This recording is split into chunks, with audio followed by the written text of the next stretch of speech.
You are the majority, you working class of Kenya. You are the ones who are going to liberate the country. You are the ones who have been holding the country with your backs. You've been breaking your backs to feed politicians to talk shit. Have you seen what Oscar Sudi has said today? He has literally confirmed that the abductees have been murdered because he has said if he was given that job within 3 days, he would have killed all critics of William Ruto. Now that's the kind of psychopathy we want to eradicate. I saw this wanker, I saw this idiot called Gaitho threatening testers, saying that he's going to bring goons. Which goons do you command, my friend? Hauna pesa, hauna nini, hauna clout. Those days when Gaitho was a thing, zilikuwa siku za zamani. Gaitho, siku hizi wewe ni chokora. Wewe unaendanga kwa Raila, unapewa chupa mbili ya pombe, unaenda kutisha nayo watu online. So Gaitho, acha kutishia mtu maisha. Hakuna mtu ulileta Nairobi. Hii Nairobi ni yetu sisi yote. If we feel like we want to protest, we'll protest. Na nilimwambia nyinyi watu wenye mnaishi mnaishi huko Kibera. Nilimwambia hata wale watu mko Kisumu. Raila has told you not to be part of the protest in a divisive way. He has used, first of all, the tribe. Secondly, he has used the economy. Ana mnaambiwa ati hii maandamano ni ya matajiri. Matajiri hao ndio wamemweka Nairobi. The middle class, the working class are the ones who have sustained you in that Nairobi. When they say jump, you should ask how high. Because they have kept your businesses afloat. They have kept your jobs afloat. They pay you. Wewe ni mamboga, wewe ni nini. Working class mwenye anaenda anatafuta pesa huko nje ni anakuletea. Wewe uko na butchery, wewe uko na sijui nini, unapanguza viatu, wewe uko jua kali, unatengeneza nini. Ni sisi tumekuweka Nairobi. Kwa hivyo uheshimu. Respect the working class. Respect the middle class. Sio mwanasiasa mwenye atakupatia hiyo hela. Mwanasiasa hana hela ya kukupatia. Mwanasiasa anajitafutia yake. So musisikize hii maneno mnaambiwa usiende maandamano, usiende maandamano. Wewe kataa kwenda maandamano kwa hiari yako. Kwa sababu mwanasiasa amekuongelesha akakwambia usiende. Usiende kwa nini? Kama hausikii kuenda, that's your problem, or that's good for you. But you should never accede to the whims of the politicians. You should never bend over backwards to accommodate their divisive and toxic rhetoric. Sisi working class ndio tumeweka nyinyi slum dwellers Nairobi. Mkae mkijua hivyo. We the working class, we are the ones who go and make money wherever we make money. And then tunakuita wewe mama fua kuja ufue nguo zangu. Whether you come once a week or once a day, whichever. Tunakuja kwa mama mboga, unatuuzia mboga zako. Tunakuja kwa mama nini, utaenda pale kwa butchery unatukatia kakuota ama nini. Saa zingine hata unatukatia nyama ya donkey na ya zebra. Lakini hatupigi kelele. Ni sisi tumekuweka. Wewe ni hoka, uko kwa barabara, unauza vitu kwa madereva. Ni sisi tumekuweka kazi. Wewe ni msee wa nduthi. Wasee wa nduthi, now they are part of our lives. Hii ndio sasa mnaenda kile mnatufanyia all the errands. Wewe enda pale na kutuma pale, enda kwa duka, enda nini. Mimi siwezi kuwa nimesurvive hivi underground without the help of nduthi people. Kwa sababu siwezi enda kwa duka, nyinyi mtaniona munisnitch. Siwezi enda sasa na tuma, enda supermarket, niletee mboga, niletee nini, niletee mkate. So wewe kama msee wa boda boda umewekwa kazi na the working class. Your work is not to go and listen to a politician telling you to go and ruin your own revenue streams, your own sources of income. Politician anakuja anakuambia wapana usiende ile maandamano, ile ni ya matajiri. Matajiri wa gani? Mtu kwa sababu anaishi tu bedroom umoja ama Kawangware ama Kileleshwa, huyo anaitwa tajiri nini? Mwenye anakuambia hivyo ako kwa nyumba ya 2 acres Muthaiga, ako kwa nyumba ya 5 acres Karen. Raila, the aging orangutan and senile old bastard, anaishi Karen. Nyumba kubwa huko, parking ni kama Kibera mzima. Na yeye anakuambia ati matajiri, ati middle class ndio matajiri. No, Hao ni watu wenye wanakupatia kazi. Raila hatawahi kupatia kazi maisha yake yote. Raila hatawahi kupatia kitu maisha yake yote. Wewe kama hautaki kwenda maandamano, kaa, lala. Kama unaogopa, kama hautaki, kama hausikizani na watu wenda, lakini usiwe ati the politicians are the ones who are subduing you. No. Mimi najaribu kuwachanua. You people, mnajiitanga slum dwellers. Mumefanya tukue held hostage.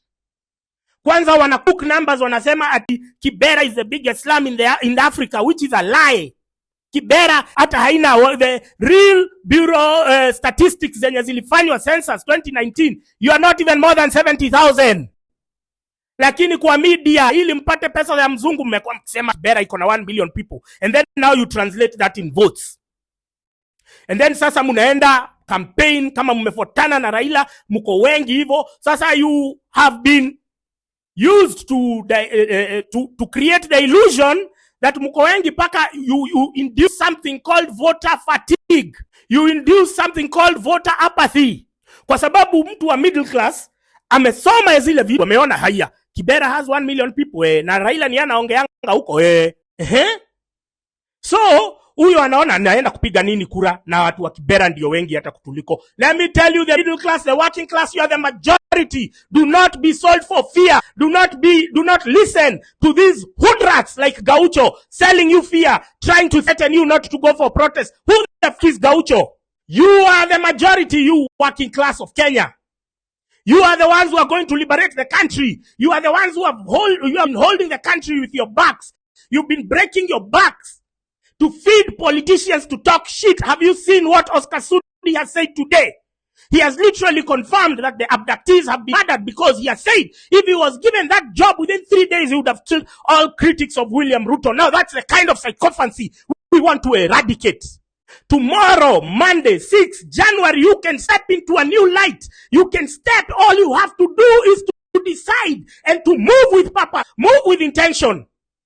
You will say that you're going to block Boniface Mwangi. You're going to block Hanifa Safi. You're going to block Okia Omtata. You're not going to retweet anything by the colossal clusterfuck, the biggest idiot north of Limpopo, south of the Sahara, called Morara Kebaso.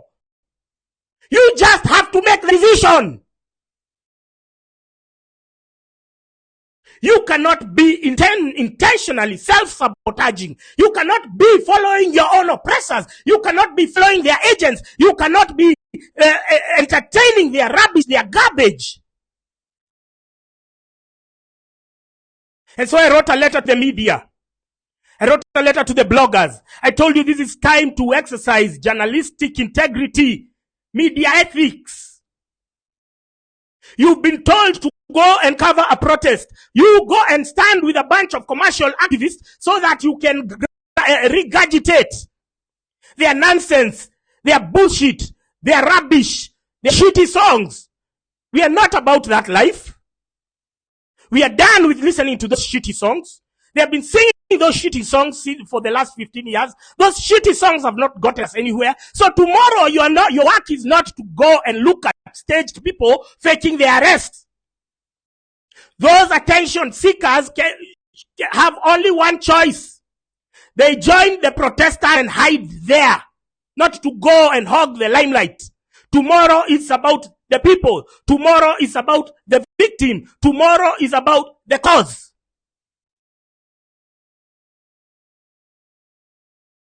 We are tired of these disgusting activists.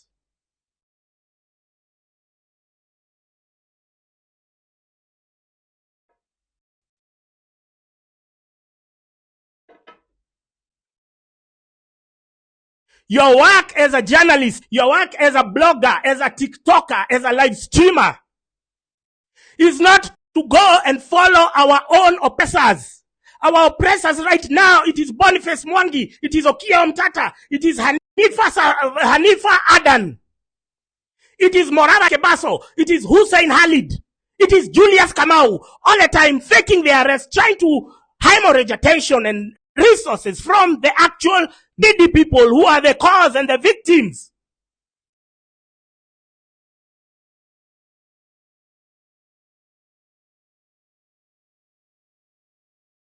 Just in pursuit of bribes. Jealous, you have no shame. Yesterday, you plastered Maina Jenga on the front page of Daily Nation, not because he's newsworthy, just because you've been paid by the government. Because you want to show business people that these extortionists, these hoodlums, these terrorists, they were named as terrorists in the ICC indictment, that they are going to come and loot and vandalize businesses in Nairobi. They are going to loot and vandalize businesses across the country. Lack of ethics, lack of, you don't even look at the bigger picture. Your own, you're going through an existential threat, even US media. We can see your salaries. We can see Nation, you didn't post any profits. And instead of aligning with the collective imperative, your work is to regurgitate state-sponsored bullshit. Can you grow up, you useless pieces of shit? Can you stop being an extension of the government propaganda arm? They already have an elaborate infrastructure of selling their bullshit. Why should you complement it?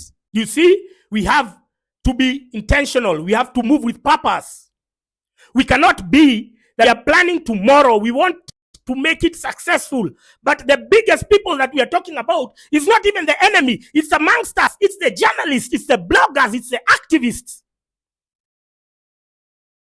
I put a video on my timeline. If you have time, you can watch it. You'll see the protest. There was 100,000 or 200,000 people in Nairobi, in one of the streets in Nairobi. And then here in front, there's 50 people, commercial activists singing songs, the same bullshit songs that they've been singing all along, the ones I have flagged already. You'll see a group of 50 people who are being micromanaged by 5 or so police. So they're acting as the buffer here between the objective or the target and the masses. Now, those 50 or so people have been paid through Boniface Mwangi's Team Courage, through his hacky coalition of NGOs, so that they can come and undermine our protests, our movements. Because I was always asking, if you were 100,000 people in CBD, why couldn't you march straight to parliament? Because there was a buffer. This buffer was created, and with an illusion that you are singing together. Why were you stationary at the same place? Why were you taking selfies in CBD? Boniface Mwangi has been the biggest demobilizer in Kenya. Boniface Mwangi is a useless piece of shit. And God, please, God forbid, Boni, don't appear anywhere in Nairobi. I have warned you. I have sent you that warning. Boniface Mwangi, do not appear anywhere in Nairobi tomorrow. Morara Kebaso, don't appear anywhere in Nairobi tomorrow. Hanifa Adan, don't appear anywhere in Nairobi tomorrow. Okia Omtata, whatever the outcome of your court case, have it there. Don't bring your shenanigans. Go with your media there. We cannot be talking about internal saboteurs. We cannot be talking about people who are sabotaging the movement. And we are spending more time and expending more resources to call out those who are sabotaging us from within. So who is the real enemy? Who is the real enemy? The real enemy is those people who are collaborating with the government whilst pretending, walking the moral high ground with their sanctimonious and self-righteous approach, pretending that they are more of activists, they are more of patriots than the rest of us. No! We all have the same ID. We all have the same citizenship. Just because you wear a shirt with a flag does not make you more patriotic than the rest of us. You hear? So Boniface Mwangi, do not dare send your commercial activists to sing those bullshit songs tomorrow or any other day for that matter. The activists are feeling threatened by the prospect of good governance, the prospect of economic prosperity, because they only thrive when there is chaos. There is no difference between activists and mercenaries. All of them profit at a time of crisis, at a time of conflict. So the activists know once we have good governance, why do we need Okia Omtata to go to court to file injunctions against government oversight, against the overbearing nature of government and bureaucracy. We don't need Okia. Okia Omtata will be a figment of our imagination if there is good governance and accountability. Right now, he seems like he's thriving because he has been propped up deliberately by the government, who create a problem and then they ask him to go to court so as to keep us tied, glued on these never-ending media charades with the judiciary, which just serve to extend and prolong. Okia Omtata would never exist in a country with good governance, with economic prosperity. The only reason activists are present in Kenya is because there is planned poverty. They take advantage and they go and cut deals with the government so that they can continue engaging in these charades while all the attention is going to them. None is going to the actual problems. None is going to the actual victims. All of you were saying Julius Kamau is a beautiful guy, is an awesome guy. No! Julius Kamau just goes with placards with the same message, no new knowledge. But all the cameras, all the attention, once he's jailed, it inflates the movement. Once we see the media has arrested a group of us who have masqueraded and purported to be the leaders, then it tends to deflate the movement. It tends to deflate the momentum. That's why I'm telling them, stay at home, you useless pieces of shit. Can you stay at home? Is it so difficult for you, Okia Omtata, to stay at home? Is it so difficult for you, Hanifa, to stay at home? Is it so difficult for you, Boniface Mwangi, to stay at home? Morara Kebaso, we are going to burn your car if you come tomorrow. I swear one God. Morara Kebaso, you've been a thorn in the flesh of the movement. And what do you gain? Morara Kebaso, you're such a disgusting little prick. You're such a pathetic person, Morara Kebaso. You're so disgusting. You've been sending me DMs asking me to meet you. You think I'm sick to come and meet an idiot like you? Collaborating with the government. You've been asking to meet me so that you can sell me out, Morara. So Morara, tomorrow, please do not appear anywhere. We don't want your attention-seeking theatrics. We don't want to see you hemorrhaging attention from the actual victims and the cause. Stay at home, or if you're going to come, you go embed yourself with the people. Don't come with your media crew. Don't come with your security and your sycophants. Morara, stay at home. Nobody is impressed. Hanifa Eden, a policewoman who pretends to be an activist. I see your Twitter, you are still trying desperately, a drowning man will clasp onto a straw because you can feel that your influence is fading. You can feel that people are no longer buying your bullshit, but you're still hanging in there. And so tomorrow I still suspect that you're going to be stupid enough to show up. And right now I'm telling you, don't even dare. Everyone is touting this illusion of unity. We cannot be united with snakes. Can you sleep in a room of snakes under the guise of unity? No. And who said that isolating Aoko, Hanifa, who a few people over here, means that they're isolating everyone? No. They are just a handful. They are even less than 15.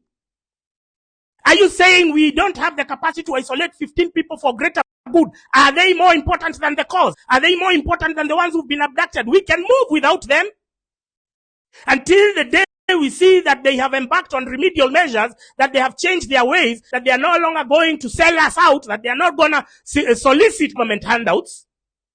When we said that Casmuel was doing it, you people were still there in denial. And when we are saying this, there are still people who are touting denial. And we are telling you, these people are sellouts. Boniface Mwangi is a snake. He has been the person behind our misery because he came and he became the activism industrial complex. It's almost like he was controlling it. And so our will was usurped. Our potential and our capacity to protest was dumbed down, was subdued by Boniface Mwangi because he's been working for successive regimes. He's a snake. Boniface Mwangi says he sells land. Tell me how much land does he have to sell to afford to pay 7 million shillings for school fees for his children, Brookhouse?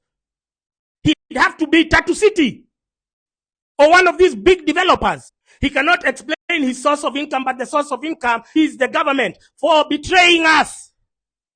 And once we have good governance, once we have a government for the people, by the people. He risks being condemned to the annals of history. We will not remember that an idiot like Boniface Mwangi existed. So he feels threatened. He feels shaken by the prospects of good government because he thrives in bad governance. Without bad governance, you don't need Boniface Mwangi. So it's in his interest to sabotage the movement. It's in his interest to sabotage the revolution. And you saw on June 25th, he told you people to go home. I cannot stress this enough. You are there spreading speculation that I am working with the government. Show me one piece of evidence. You have none. But I will show you a video of Boniface Mwangi asking people to leave CBD. And they slapped him and they told him, you are not our leader.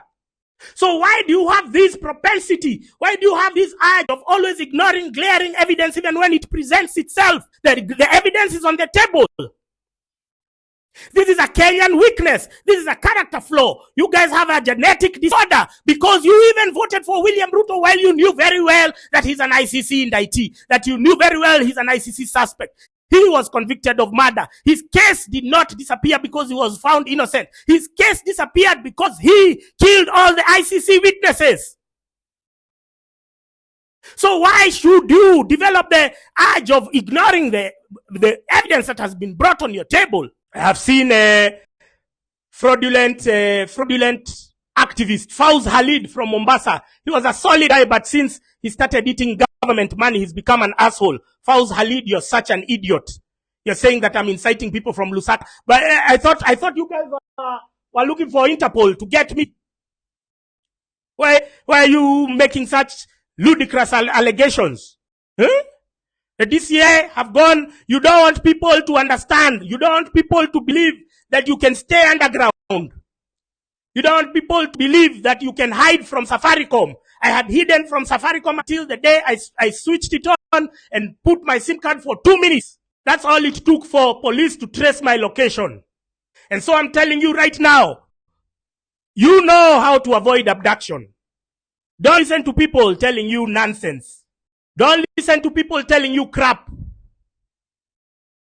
I've told you that tomorrow is a beautiful day, Monday, 6th of January 2025. You can turn it into a historic moment. You can turn it into a place where we chat, where we change the trajectory our country is going.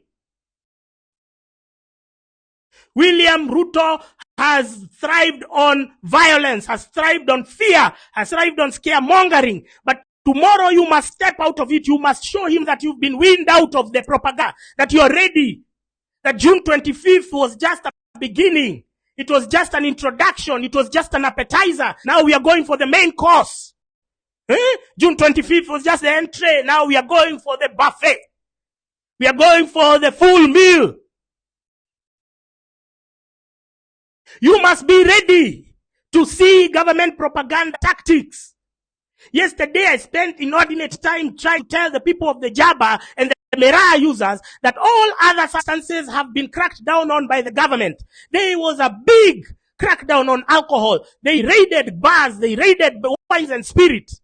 They raided even companies like the company owned by Humphrey Karaoke. They shut it down completely. Yet Mera has never been controlled. Yet Mera, that substance, has never been touched. Those people can walk out of anywhere. They drive, they walk, they harass us on the road, but the product is not the problem. It is what they weaponize it for. They know that the Jabba bases, that's where conversations begin. And so in every Jabba base, there's somebody there who is selling you fear, who is pushing an agenda. Now I told you, can you stop going to your Jabba base? Can you start taking Jabba in your house? You understand? Can you listen? They have cracked down on shisha. They cracked down on everything else other than Mera, other than Jabba. Why is that? Yes, yet it is still a controlled substance. You'll never hear Nakada speak about it. They speak about everything else. They ban shisha. The alcohol is controlled. You have alcohol on the road when you're driving. Because the bars was where people used to get political enlightenment. All the conversations in the bars, that's why the bars in CBD, all of them were shut down. Because Uhuru was acutely aware that people in the bars can be able to cause a revolution because they are alerting each other, they are enlightening each other. That's why all the bars in CBD were strategically closed because of alcohol blow. Then Shisha came during still Uhuru's era. They banned it. Hams Merah and Jabba have never been banned. They have never been subject of government's bureaucratic interventions. It is because it complements government's propaganda tactics. That you go there, you're buying your job, you're listening to somebody who is selling you fear. Somebody planted by the National Intelligence Service. Telling you that protesting will mean you don't have food. No. The middle class who have employed you, the middle class, the working class who give you jobs on the daily. If they don't have money, then you won't have money. So you should be listening to them. You should be trying to align with their interests, not the politicians, not the government, not the scaremongers. I then told you about reggae music. That every time you go for reggae night, and reggae music has become mainstream even on radio, you have reggae sessions a lot. It was not the case 20 years ago. Reggae was condemned there. It was on the periphery of music. But then it started being escalated, and it was all premeditated. It was all scripted. Why? Because while listening to reggae music, you are being evangelized against your will. While you're listening to those shitty songs, they are dumbing you down. They are suppressing your revolutionary imperative.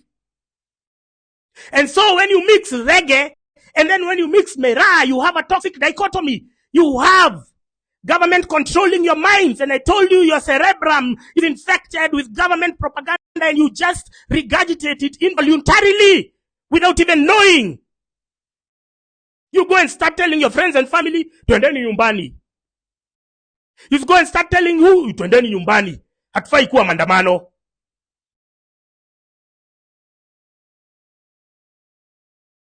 These are small tips I give you to keep you alive, to understand the environment that we are living in, to understand that all the money that is not going to healthcare, to education, it is going somewhere and it is going to propaganda you.